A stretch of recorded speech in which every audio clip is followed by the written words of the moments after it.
corrigindo. 1 Coríntios capítulo 15, do 12 ao 17. A palavra do Senhor diz assim: ora, se o que se prega é que Jesus ressuscitou dentre os mortos, como alguns de vocês afirmam que não há ressurreição de mortos? E se não há ressurreição de mortos, então Cristo não ressuscitou. E se Cristo não ressuscitou, é vã a nossa pregação, e vã a fé que vocês têm. Além disso, somos tidos como falsos testemunhos de Deus, porque temos testemunhado contra Deus que Ele ressuscitou a Cristo, ao qual Ele não ressuscitou. Se é certo que os mortos não ressuscitam, porque se os mortos não ressuscitam, também Cristo não ressuscitou. E se Cristo não ressuscitou, é vã a fé que vocês têm, e vocês ainda permanecem nos seus pecados. Amém. Vamos orar. Senhor amado Deus, bendito, maravilhoso Pai, chegamos na sua presença mais uma vez, agora para pedir ao Senhor que nos dê sabedoria, que nos dê discernimento, que nos dê, Pai, conhecimento para entendermos um pouco mais sobre a sua mensagem de salvação. Pedimos que o Senhor esteja com o nosso irmão Cristiano, que vai nos trazer a sua mensagem. Que o Senhor possa usá-lo como instrumento da sua palavra, que possamos, Pai, ser entendedores e praticantes também de tudo que vamos aprender aqui hoje. Obrigado, Pai, em nome de Jesus, queremos agradecemos. Amém. Amém, Senhor.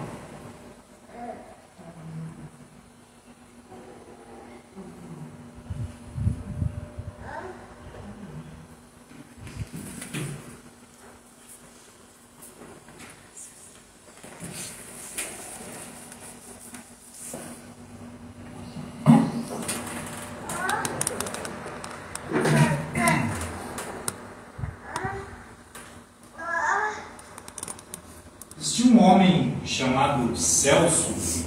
Ele era um pagão que viveu provavelmente ali em meados do século II depois de Cristo. E pagão, vocês sabem o que é, né? Pagão é aquele que não é cristão, e naquela época ele acreditava em todas aquelas divindades, ele acreditava em Zeus, Apolo, né? Todos aqueles deuses gregos e romanos que havia ali naquela época. Agora, esse Celso, ele tinha uma particularidade. Ele fazia ataques ao cristianismo. Ele tentava demonstrar que os cristãos, que Cristo, que tudo aquilo que o Evangelho ensina, ele tentava ensinar que nada daquilo era verdadeiro. E não era nem digno de confiança, segundo esse cara. Um dos ataques que esse Celso fazia era... Ele dizia que a ideia de Jesus ter ressuscitado dos mortos era uma coisa absurda. Para ele isso era uma mentira, era algo que jamais teria acontecido de verdade. Olha o que ele dizia assim: quem realmente teria visto Jesus ressuscitado? Uma mulher histérica? Talvez uma outra pessoa? Porque naquela época o testemunho de mulher não era nada, né? E nós temos nos evangelhos que a primeira pessoa que viu Jesus ressuscitado teria sido uma mulher. Então ele já vinha com essa acusação. Uma mulher histérica viu aquele cara ressuscitado e vocês acreditam? No máximo seria uma alucinação, uma projeção dos próprios desejos dela, né? Pô, ela viu o Messias, o mestre dela morrendo, ela queria muito que ele tivesse ressuscitado, teve uma alucinação ali, algo parecido com um fantasma, e acreditou que teria visto Jesus vivo.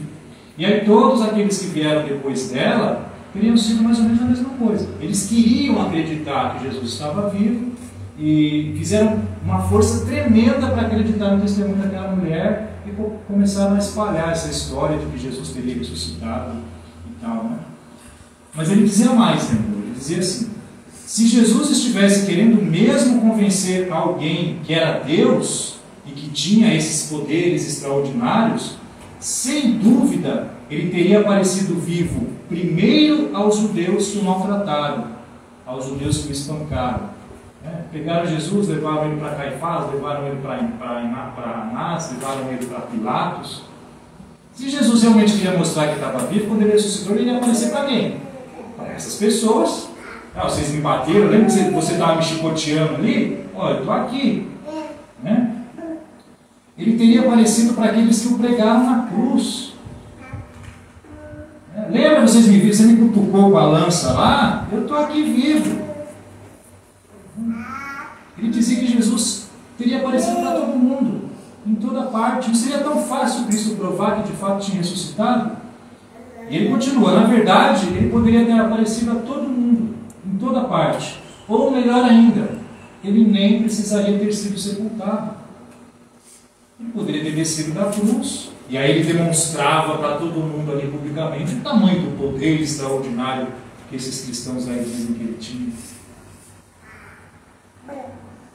Onde já se viu?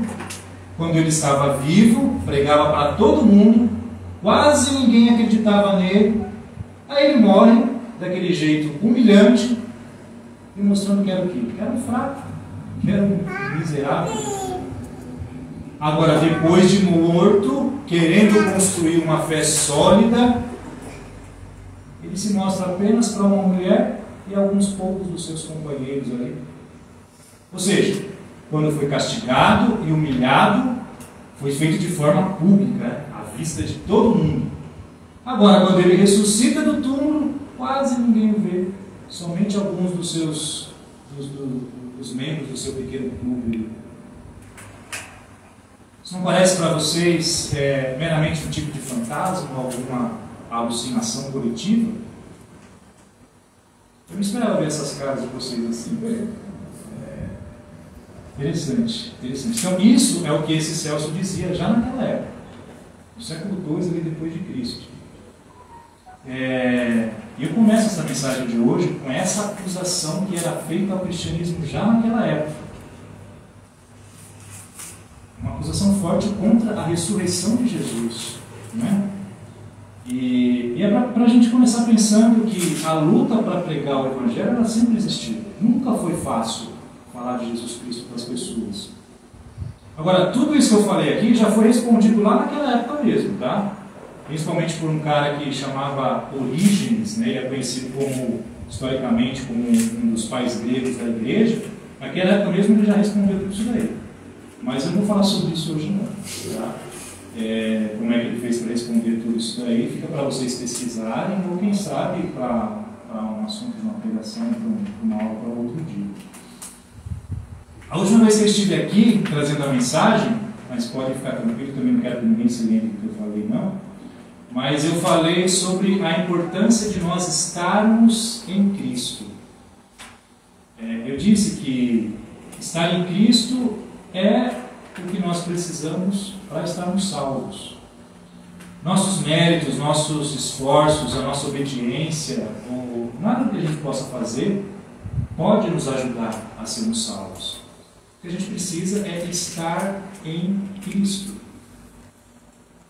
Isso a gente aprende, por exemplo, lá em Colossenses 1:22, né, que diz: mas agora ele os reconciliou pelo corpo físico de Cristo, mediante a morte, para apresentá-los diante dele santos, inculpáveis e livres de qualquer acusação. Então é somente nós estando em Cristo que nós podemos ser santos, como Deus é santo. Por quê? Porque Cristo, ele nos empresta os seus méritos, a sua obediência, e assim ele nos apresenta para Deus. Só assim nós podemos ser santos como Deus é santo. Então, portanto, naquele domingo eu quis falar de um tema que eu considero central para as nossas vidas, que é a nossa busca por permanecermos em Cristo. E hoje eu quero falar também sobre um outro tema que eu considero central também. Né? Pensando aí que nós estamos no começo do ano, que é um momento em que muitas pessoas fazem planos de mudança, planos de estilo, de melhorarem o estilo de vida, né? Querem abandonar mais maus hábitos ou querem iniciar bons hábitos. Eu quero que a gente pense nisso hoje, e o tema da nossa pregação de hoje é a ressurreição de nosso Senhor e Salvador Jesus Cristo. É sobre isso que eu quero que a gente pense hoje um pouquinho. As pessoas têm essa ideia de estarem encerrando um ciclo, uma etapa, né, e iniciando uma nova. nesses momentos de final de ano, assim, de início de ano, né? E de certa forma, esse nosso tema de hoje tem a ver com encerrar um ciclo, né? E iniciar também uma nova etapa. Não como um ano que termina e um outro que se inicia. Ele não fala muito sobre esse tipo de coisa, não. Mas tem a ver com enterrar um estilo de vida, enterrar hábitos ruins e buscar um novo modo de viver, baseado em uma motivação infinitamente melhor aí do que qualquer outra que a gente possa encontrar. Então, o nosso tema, como diz Paulo lá no trecho que foi lido de 1 Coríntios capítulo 15, no versículo 17, se esse tema, se esse assunto que nós estamos falando hoje não tivesse acontecido, a nossa fé seria em vão. A ressurreição de Jesus, sem dúvida, ela é de vital importância para que a gente possa compreender bem o Evangelho, para compreender bem as boas novas de Jesus. Nós falamos e pensamos bastante na cruz, em Jesus morrendo, carregando os nossos pecados. Isso é ótimo. Nós temos mesmo que o tempo todo estamos nos lembrando desse fato. Mas o que é que nos garante que esse sacrifício de Jesus foi aceito por Deus? Como é que a gente pode ter certeza que Deus de fato aceitou esse sacrifício? O que é que nos faz ter essa certeza de que o preço pago pelos nossos pecados foi aceito e nós estamos quites com Deus? Nós temos muitos sábios, muitos filósofos, muitos mestres que eles alegam ensinar o que é que a gente deve fazer para se aproximar de Deus. E aí a gente pode citar um monte, né? Buda, Maomé, Ellen White, Platão, Aristóteles, né? Tantos outros que dizem ensinar o que a gente deve fazer para seguir um caminho virtuoso. E o que é que faz Jesus ser diferente de todos esses aí? Por que Jesus não é apenas mais um grande mestre como todos esses outros? Porque Jesus, como todos eles, ele também morreu. Mas ele foi o único que, dentre os mortos, ressurgiu e se levantou. Ele saiu do túmulo, ele apareceu aos seus discípulos, continuou ensinando eles ainda por 40 dias depois que ressuscitou, enquanto todos esses outros permaneceram mortos, jamais saíram dos seus túmulos. Se não fosse a ressurreição, como a gente poderia saber que Jesus resolveu de fato o problema do pecado de toda a humanidade? A ressurreição, ela é a certeza divina da vitória de Cristo sobre os pecados. Sobre a morte, Cristo venceu a morte e, consequentemente, essa é a confiança que nós temos na nossa salvação. De novo aí o versículo 17 de 1 Coríntios 15. E se Cristo não ressuscitou, inútil é a fé que vocês têm e ainda estão em seus pecados. Olha isso. Percebe o que Paulo está fazendo aqui? Ele coloca a ressurreição como motivo para que a gente não esteja mais em nossos pecados. Esse é o ponto central da pregação de Paulo. Ele tinha que ser capaz de demonstrar para as pessoas que aquele Jesus que morreu crucificado ressuscitou. Todo o restante da argumentação de Paulo dependia que a pessoa entendesse que Cristo não permaneceu no túmulo, mas que ele ressuscitou e que está vivo. E foi esse Jesus vivo que apareceu para ele lá no caminho de Damasco. Por isso que ele mudou tão drasticamente o estilo de vida que ele tinha.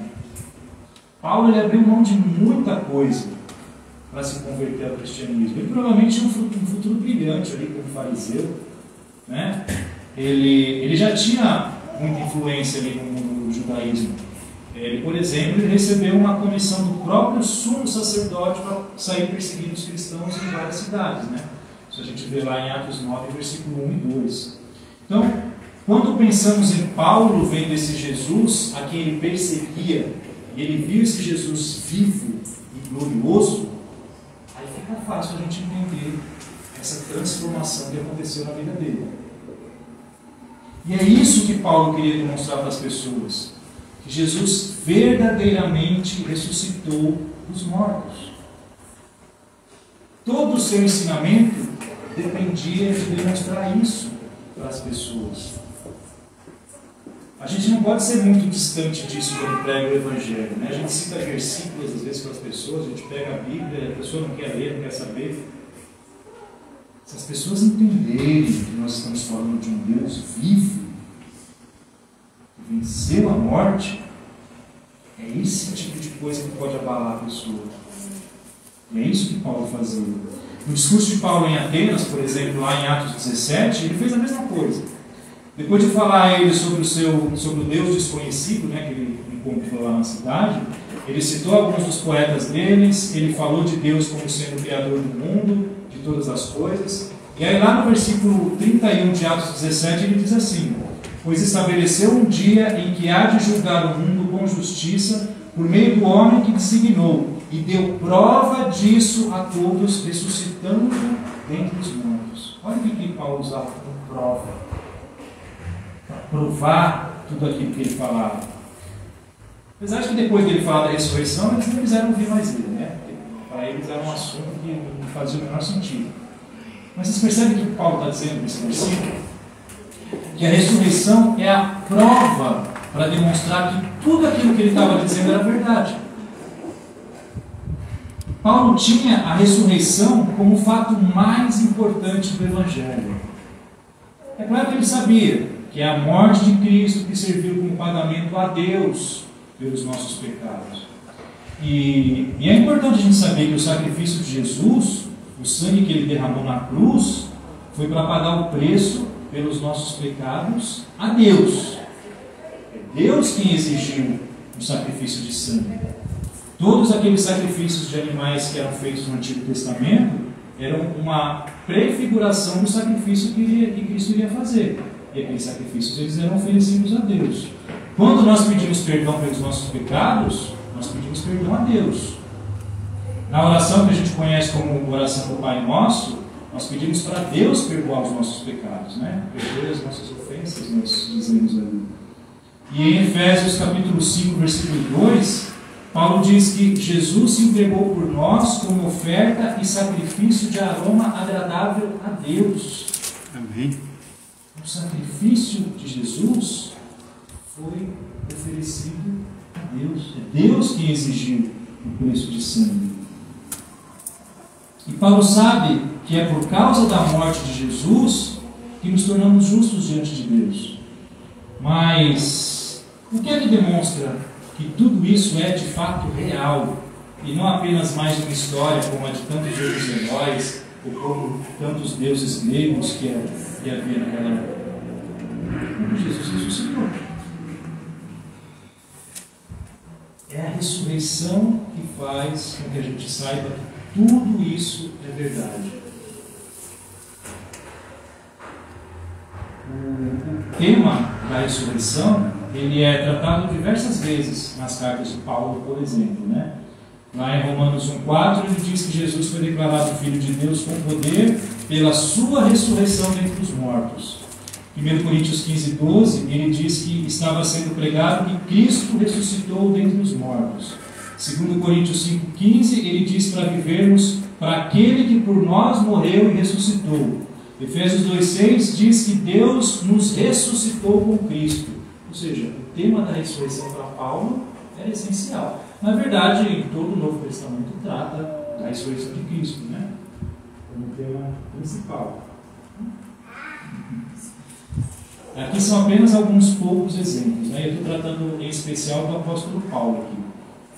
Mas a igreja, ela só cresceu e se multiplicou tanto naquela época, porque cada vez mais pessoas foram entendendo e crendo que Cristo ressuscitou dentre os mortos. Cristo ter vencido a morte era a prova cabal de que ele era de fato o Messias prometido, que ele era o Filho de Deus, o Rei dos Reis, o Senhor dos Senhores. Muitos outros indivíduos na história de Israel, né, na história dos judeus, alegou em algum momento que ele era o Messias. Né? própria Bíblia nós temos relatados alguns personagens aí que diziam ser os Messias prometidos nas Escrituras. Eu vou citar dois em especial. Lá no ano 70 depois de Cristo, ali quando o general Tito entrou, destruiu Jerusalém, destruiu o templo, destruiu tudo, havia um homem chamado Simão Bar Giora. Ele também alegava ser o Messias. Ele tinha muitos seguidores, né? Muitos judeus acreditavam que de fato ele era o Messias. O que aconteceu com ele? Ele foi levado para Roma, numa procissão triunfal, junto com muitos outros escravos que sobreviveram ali da queda de Jerusalém. Chegando lá em Roma, ele foi morto. Espancaram ele em praça pública ali. Era um evento, era uma festa para eles lá, né? Eles cantando louvores aos deuses deles, enquanto matavam esse suposto Messias ali, que era dos judeus. Teve uma outra revolta também ali entre os anos 132 e 135 depois de Cristo, que havia outro cara que também se chamava de Messias. Esse era Simão Bar Kokhba. E da mesma forma ele também foi morto pelos romanos. E aí os irmãos devem conhecer o livro de Macabeus, né? Que tem lá na Bíblia Católica, tem lá o primeiro e segundo Macabeus. Esses Macabeus eles existiram mesmo ali naquele período intertestamentário, né? Esse livro é um livro apócrifo, mas os Macabeus existiram mesmo. E quando esses caras eles estavam para ser mortos, para serem martirizados, também eles diziam para as pessoas que iam matar ele: nós vamos ressuscitar dentre os mortos. Eles falavam, eles não foram chorando para serem mortos, não, eles foram: nós vamos ressuscitar porque Deus é todo poderoso. E eles foram com essa coragem ali para serem mortos, vamos dizer assim. Agora, por que Jesus não foi só mais um desses supostos Messias ali? Como eu disse, todos eles tinham muitos seguidores. Agora, o que aconteceu quando eles morreram? O movimento simplesmente acabou. E será que se alguns discípulos de um desses caras tivessem dito: ele ressuscitou, a gente viu ele andando aí, por que algo parecido com isso não aconteceu? Porque não seria verdade, né? E Jesus é diferente justamente por causa disso, o tema da nossa pregação hoje. Porque Jesus, de fato, ressuscitou dentre os mortos, e essa era a prova incontestável de que ele era verdadeiramente o Messias. Nenhum daqueles outros foi capaz de demonstrar que era Messias. Jesus mostrou de forma clara para todo mundo, né? E é por isso que Paulo mudou radicalmente o seu estilo de vida. Por isso que os apóstolos pregaram o Evangelho, enfrentaram a morte, sem jamais negar que Jesus era o Senhor. Porque naquela época quem era chamado de Senhor era o imperador, que era o Quírios, né? Passou esse nome para Jesus. Não era César que era Quírios, era Jesus. Os apóstolos morreram, sim, jamais titubear. Não dizer, não. Quem que é o Senhor? Jesus. Ah, é? Então, foram mortos. Não só ele, né? Nos primeiros séculos da igreja houve muitos mártires. As pessoas elas eram queimadas vivas, e enquanto estavam sendo queimadas, elas estavam cantando louvores a Deus. O que é que motivava as pessoas a fazerem isso? Saberem que Jesus estava vivo. Amém. Essa era a motivação das pessoas. As pessoas sabiam que Jesus ressuscitou. Sabiam que ele está vivo e que ele é rei e soberano sobre tudo e sobre todos.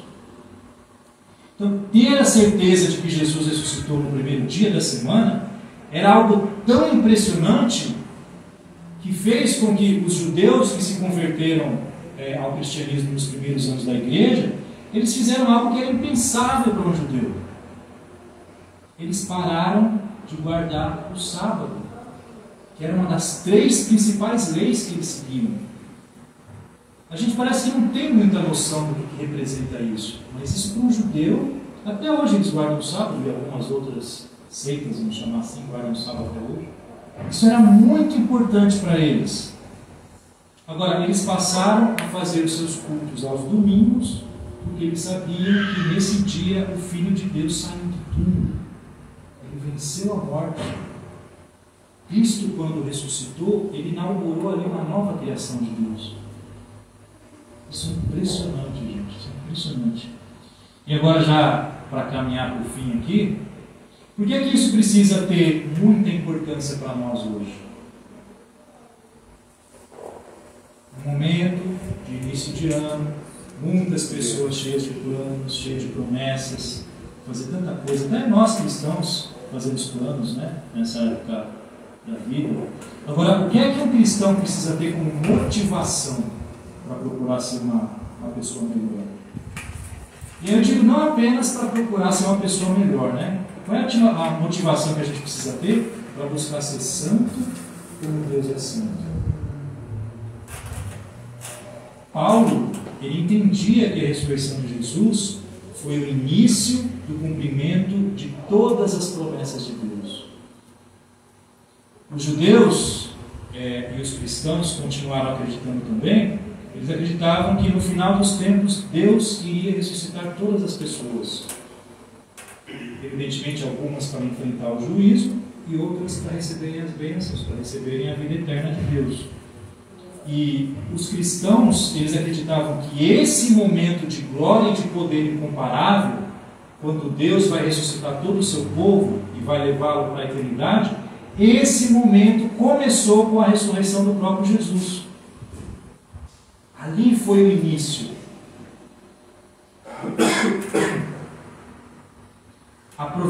Essa promessa de vida eterna para o povo de Deus, ela começou a ser cumprida. Ela teve seu início quando o próprio Filho de Deus ressuscitou dentre os mortos. Ali, naquele momento, Jesus se tornou Rei e Senhor absoluto sobre tudo e sobre todos. Não é isso que a gente lê em Atos 2,36? Este Jesus que vocês crucificaram, Deus o fez Senhor em Cristo.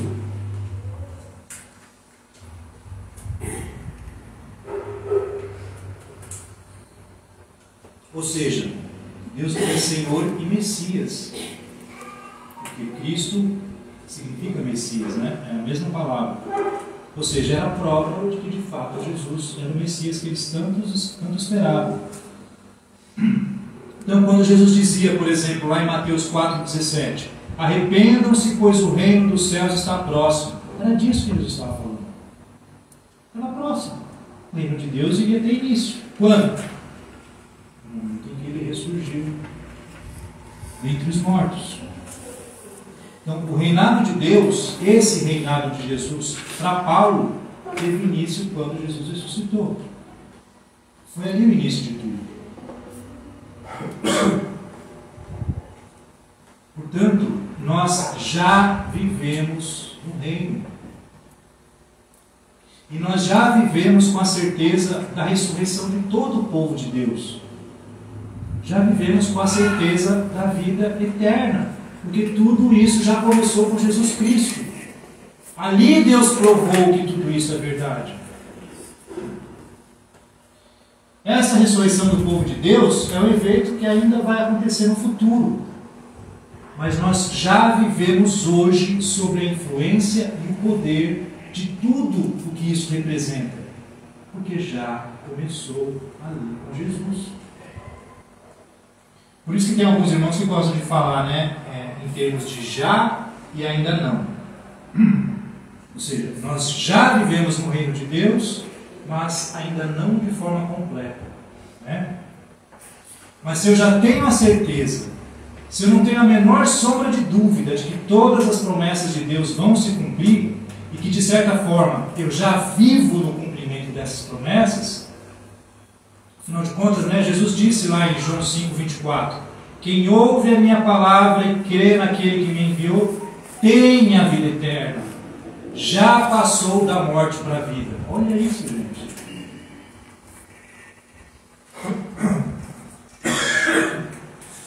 Desculpa.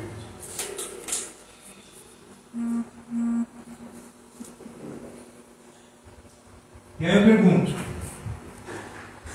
quem aqui vai viver para sempre? Quem aqui aqui vai viver eternamente. Eu creio, irmãos. Eu creio isso para nós. Então, meus irmãos, o que é que eu preciso usar como motivação para eu ser uma pessoa melhor? Será que eu tenho que esperar o dia 1º de janeiro, como muitas pessoas fazem? Tenho que me vestir de branco, tenho que pular 7 ondinhas, tenho que comer lentilha? Será que eu tenho que esperar esse momento para eu conseguir ser uma pessoa melhor? Claro que não, né, gente? Nós temos que viver no mundo hoje, pensando não naquilo que nós estamos vendo, não olhando para os sofrimentos, para as injustiças, para a nossa dificuldade do dia a dia. Eu tenho que viver hoje com a cabeça e os pensamentos lá naquele dia em que as promessas de Deus serão cumpridas por completo. Eu tenho que viver hoje sabendo que toda a lágrima dos meus olhos será enxugada. Olha que maravilha. Eu tenho que viver hoje sabendo que lá nem só a gente não vai precisar, porque a glória do próprio Deus vai iluminar tudo. Amém. Eu tenho que viver hoje sabendo que o diabo e os seus anjos estão derrotados, não podem me fazer nenhum mal. Eu tenho que viver hoje sabendo que o céu desaparecerá com um grande estrondo, os elementos serão desfeitos pelo calor e a terra e tudo que nela há desaparecerá. Vocês entendem? Pode parecer que está difícil hoje. Estamos enfrentando problemas, dificuldades, tristezas. Que importância isso vai ter quando nós estivermos lá na eternidade, na presença do Deus Todo-Poderoso? É isso que eu tenho que trazer para a minha vida hoje. Eu tenho que viver a minha vida hoje com a mente, o coração e o meu entendimento focados lá na eternidade. Não é isso que a Bíblia ensina para nós, irmãos? Ela não diz: o justo viverá pela fé. O que a gente está esperando? Viver pela fé é isso. Abram comigo, irmãos, para a gente terminar em Hebreus capítulo 11, versículo 1.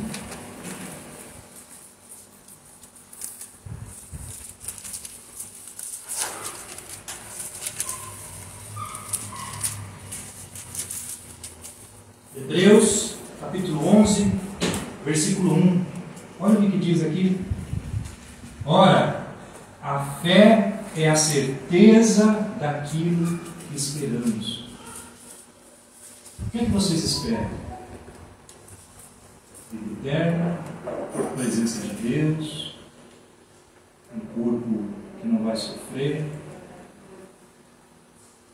A fé é a nossa certeza disso que nós esperamos e a prova das coisas que não vemos. Vocês têm certeza que estão salvos? Vocês têm certeza que todas as promessas de Deus vão se cumprir?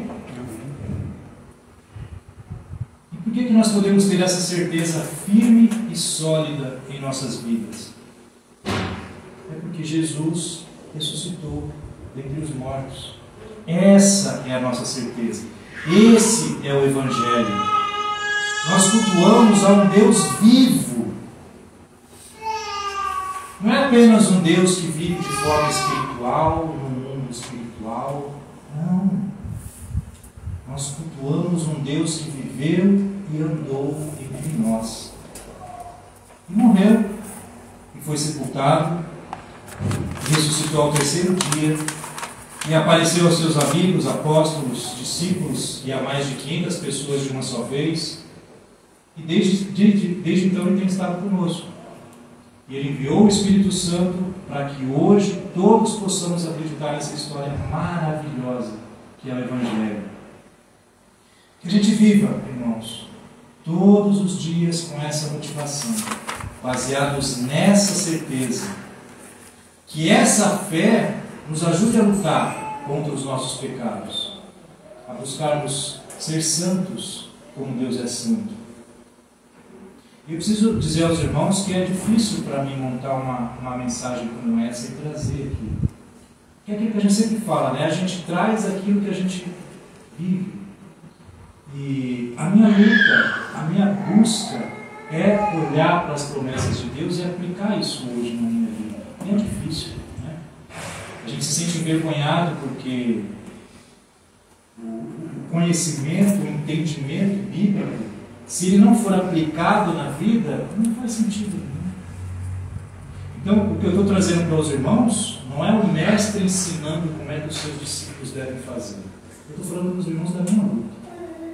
A minha busca de tentar ser uma pessoa melhor, de tentar aprender a ser santo como Deus é santo, é difícil. Eu preciso da comunhão com os irmãos. Eu preciso da ajuda dos irmãos. Porque sozinho é impossível. E como que Deus nos ajuda? Através da comunhão, através do Espírito Santo que vive em mim, que vive em nós, e uns fortalecem os outros. Amém. Então, meus irmãos, que isso nos motive a querermos obedecer mais a Deus, a fazermos discípulos, a ensinarem tudo que eles precisam obedecer, que isso nos motive a querer ajudar os pobres, os necessitados, que isso nos motive a visitar os doentes dos hospitais, levando amor, consolo, a palavra de Deus, a cuidarmos de tantos órfãos, tantas viúvas que existem, que isso nos motive a não nos preocuparmos tanto com diversão, com lazer, né? Para a gente não ficar pensando que a gente merece um descanso. Né? Puxa, eu trabalhei tanto, eu estou tão cansado, eu mereço um descanso. Né? Eu mereço fazer um passeio, eu mereço assistir um filme, assistir uma série, assistir um futebolzinho no domingo à tarde. Nos esforcemos por fazer o que a gente aprende lá em 1 João capítulo 2, versículo 15. Não amem o mundo e nem o que nele há. 1 João 5,4, que diz que a nossa fé é que vence o mundo. Então, irmãos, que esse mesmo Deus que disse a Moisés, Moisés, Moisés, eu sou o que sou. Esse mesmo Deus que disse para Paulo, Saulo, Saulo, eu sou Jesus a quem tu persegues.